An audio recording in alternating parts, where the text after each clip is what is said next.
प्रमुख अलंकारों के प्रकार।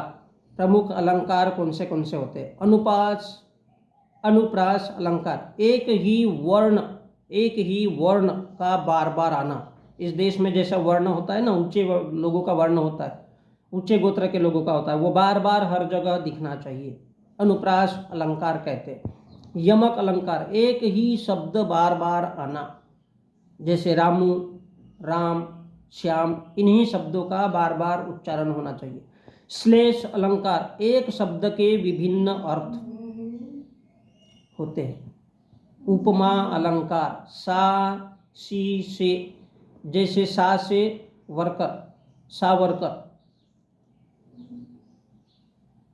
अच्छा मजदूर इत्यादि, सारे गम पद निसा।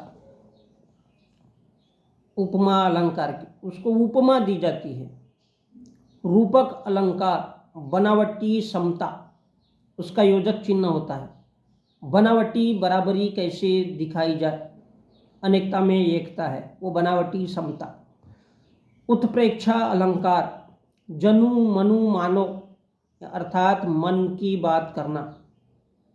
हमारे हिंदी साहित्य में जो अलंकार पढ़ाए जाते हैं उनकी बात कर रहा हूँ। अतिशयोक्ति अलंकार, बड़ा चढ़ा करके पेश करना, जैसे कि महाराणा प्रताप और उसका घोड़ा ही पूरे भारत की धरती पर था, इसके अलावा न किसी के पास घोड़ा था वैसा, और ना ही वैसा राजा था।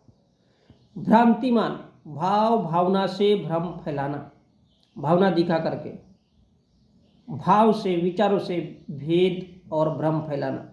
संदेह, ऐसा ज्ञान या ऐसा वाक्य जहाँ संदेह पैदा हो, जहाँ संदेह पैदा हो, डाउट पैदा हो और लोग गोल गोल उसके बारे में सर्च करते रहे, ढूंढते रहे।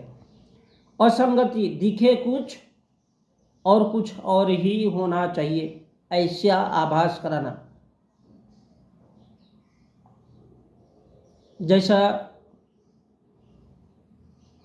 रेतीले जगह में जाओ तो ऐसा लगता है कि वहाँ पर समुंदर ही है, वहाँ पर पानी ही है। और मानवीयकरण, यानी निर्जीव को सजीव बताना, पत्थर है,